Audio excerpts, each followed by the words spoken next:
이번에는 생활 속에 유용한 건강 정보를 전해드리는 건강 플러스 시간입니다. 한림대 송신병원 가정의학과 박경희 교수와 함께하겠습니다. 어서 오세요. 네, 안녕하세요. 네, 오늘은 어떤 이야기를 해볼까요? 네, 우리가 요즘 입맛이 당긴다, 아니면 입맛이 떨어진다 이런 표현들을 많이 쓰시잖아요. 그래서 오늘 이 시간에는 입맛이라는 게 어떻게 결정이 되고 또 관련이 있는 게 어떤 것들인지 한번 알아보고자 합니다. 네, 입맛. 다시 말해서 특정 음식을 선호하는 것, 이게 좀 선천적으로 타고나는 거라고 할 수 있을까요? 네, 일단 어느 성향이든 사실 선천적으로 타고나는 부분이 없지 않아 있죠. 특히 단맛에 대한 감별력이나 선호도 이런 것들은 약간 유전적 소인이 좀 있기도 합니다. 그렇지만 우리가 가장 중요한 것은 태어나서 이후에 접하는 각종 환경적인 요인, 특히 이제 후천적인 요인이 더 크다고 볼 수 있습니다. 네. 우리 몸의 각종 감각기가 발달하는 것은 사실 뱃속에 있을 때 이미 태어나기 전부터인데요. 모체가 먹는 음식의 종류라던가 향기에 꾸준히 노출이 되는 셈이죠. 근데 그 이후에 태어나서도 수많은 이제 새로운 음식에 노출이 되고 많은 경험을 하게 되지만 또 얼마나 자주 특정 맛을 가진 음식에 노출이 되는지도 상당히 중요합니다.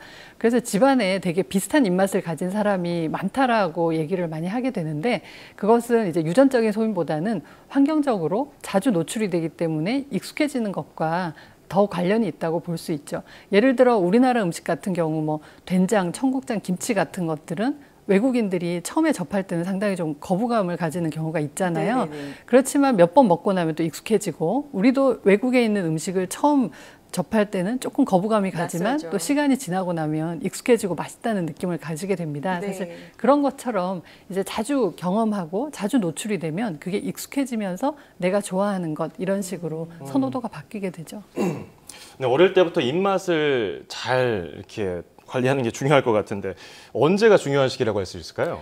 네, 사실 이제 우리가 뱃속에 있을 때 엄마가 이제 처음부터 아주 조심해서 음식을 먹는 것도 중요하지만 태어나서부터 이제 그 이후가 훨씬 더 중요합니다. 그래서 우리가 처음에는 태어나서 대개는 모유나 분유를 먹게 되잖아요. 이게 상당히 이제 단맛이 주로 주된 것인데 그런 단일한 맛에 익숙해져 있다가 대개 한 5개월이나 6개월 정도가 되면은 이유식 시기를 거칩니다. 그렇게 되면 그때 상당히 많은 종류의 다양한 음식을 접하게 되는데 사실 이때 아주 다양한 음식을 접하게 하고 하면 아이들이 다양한 음식에 대해서 거부감이 적어지죠.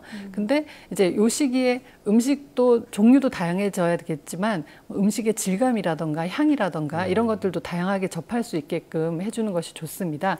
근데 아이들이 이제 이유식 시기가 끝나고 대개 한 2살이나 3살 정도가 되면 오히려 5, 6개월 정도 어린 시절에는 새로운 음식을 잘 받아들이는데 이제 2, 3세가 되면 그때부터 이제 호불호가 강해지면서 특정 음식에 대해서 아주 거부감을 가지거나 새로운 음식은 좀 두려워하거나 하는 게 생기는데요. 그때도 이렇게 얘가 이걸 주니까 안 먹는 것 같다 이렇게 하고 그냥 주지 않는 것보다는 가능하면은 계속 노출을 시켜서 익숙해지게 하는 게 좋습니다. 그래서 아이가 채소를 먹지 않더라도 식탁에 가족들이 식사를 할 때는 항상 채소가 놓여 있으면 아이는 본인이 먹지 않더라도 음식을 먹을 때는 채소가 항상 같이 있고 먹어야 되는 거구나 이렇게 인식을 할 수 있기 때문에 그런 것들을 전환을 시켜줄 수 있죠. 네, 그러니까 후천적으로 생기는 입맛에 대해서 잘 관리를 해줘야 할 텐데요. 네네. 그런데 감기에 걸리거나 몸이 좀 안 좋아지면 입맛이 없거나 맛이 잘 안 느껴지는 경우가 네. 있는데요. 네, 이렇게 그럴 입맛이 수 좀 있죠. 달라지는 상황이 있는 건가요? 네, 우리가 입맛, 그러니까 미각이 변하는 상황이 있습니다. 그럼 우리는 대개는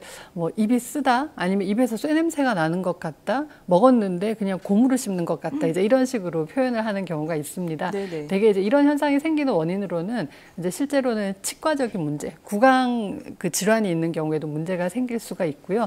가장 흔한 것으로는 아까 말씀하신 감기처럼 각종 감염성 질환이 생기면 우리의 미각이 변하는 경우가 있습니다. 네. 그 외에도 임신 같은 이제 호르몬의 변화를 겪는 시기, 그리고 두경부에 방사선 치료를 하거나 해도 이제 이런 미각의 변화를 느낄 수가 있고요. 또 복용하는 약물에 의해서도 미각은 상당히 많은 영향을 받게 되는데요. 일부 항생제나 정신질환 치료제, 심혈관 질환 치료제, 감기약이나 영양제 같은 것들도 우리의 미각의 변화에 영향을 미칠 수가 있습니다. 네. 한때 이제 대장금 거기서 인기가 많았는데 대장금 드라마에서 보면 장금이가 뭘 먹고 난 다음에 잠시 미각을 잃는 것이 네네. 나오잖아요. 예, 네. 그런 것처럼 거기 이제 특정 향신료가 들어가 있는데 그게 다른 성분으로 인해서 그 성질이 아주 강해지면서 그런 게 나오는 거거든요. 그런 것처럼 특정 향신료라던가 아니면 일부 화학약품 같은 것들도 이제 우리의 미각의 변화에 관련이 있을 수 있고요. 미각에 이상이 있는 사람들이 또 후각 문제가 동반이 돼 있는 경우가 있는데요. 특히 이제 후각은 그러니까 미각과 상당히 밀접한 관계가 있습니다. 그래서 우리가 감기나 축농증이 생겨서 만약에 냄새를 잘 못 맡게 되면 그 음식의 맛을 제대로 느끼지 못하는 경우가 많이 있거든요. 그리고 노인들의 경우에도 침분비가 감소하고 후각이 좀 떨어지기 때문에 후각이 떨어지면서 미각이 떨어지고 이렇게 하면은 이제 입맛을 못 느끼면서 맛이 없다 이렇게 하시는데 그럴 때는 대개는 신맛이 나거나 하는 것들을 먹으면 이제 침분비를 자극하기 때문에 조금 더 나을 수가 있습니다. 예전에 그 예능 프로그램이었나요? 양파를 코를 막고 사과라고 속이니까 네, 진짜로 그렇죠. 사과처럼 믿고 네. 마늘을 주고서 아몬드라고 그러니까 진짜 먹더라고요. 이게 네, 후각이랑 그게 미각이랑 향이랑 예. 상당히 많이 후각이랑 굉장히 관련이 연관성이 있죠. 크다는 걸 알 수 있었는데 네. 네. 자, 그렇다면 이 미각이 스트레스랑도 연관이 있습니까? 네, 심리적인 것과도 상당히 관련이 예. 있어서요.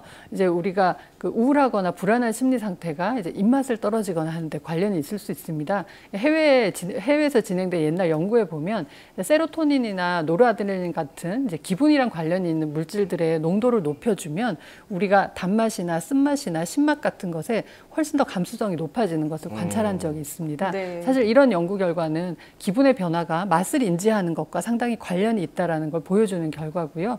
우리가 기분이 우울할 때는 사실 입맛 밥 먹기 싫다 이러지만 사실 단 음식은 좀 당기는 경우가 있거든요. 네. 근데 이런 것들은 단맛이 나는 음식은 우리 몸에 에너지를 줘서 활력을 주기도 하지만 이제 쾌감을 느끼게 해서 편안한 느낌이 들게 하는 그런 효과가 있습니다. 네. 최근 발표된 해외 연구에서 보면 혀에 이제 맛을 보는 맛봉우리가 있는데 그 맛봉우리에 스트레스 관련된 호르몬의 수용체가 있는 것을 발견했습니다.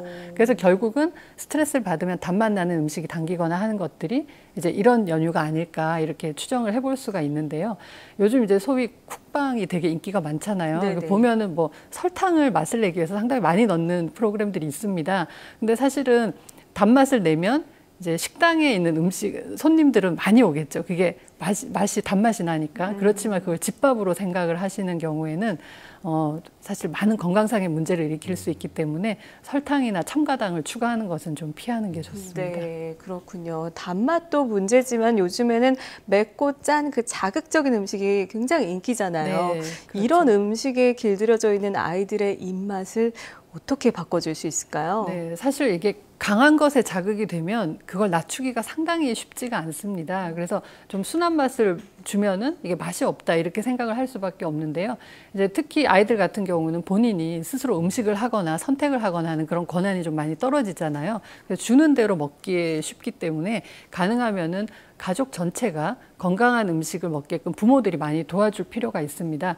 특히 이제 우리나라 음식 같은 경우는 양념이나 간을 해야 되는 것들이 상당히 많잖아요. 그래서 각종 조림이나 찜 요리 그리고 볶음, 구이 대부분 간장, 설탕, 소금과 같은 재료가 공통으로 들어가는 경우가 많습니다. 네네. 근데 사실 뭐 그런 찜이나 이런 걸 먹지 말자는 게 아니라 이제 그런 음식을 할 때 가능하면 그런 그 양념 재료를 조금 덜 쓰는 게 중요한 거죠. 그러니까 조금 더 짜고 조금 더 달면 훨씬 더 맛있긴 하지만 건강을 해치고 우리가 미각을 해치는 경우가 많습니다. 조금 싱거운 듯하게. 네, 그래서 단맛을 낼 때도 가능하면 설탕을 넣기보다는 이제 과일이나 이런 것들을 갈아서 넣는다거나 하는 식으로 양념을 하는 것도 좋은 방법이고요.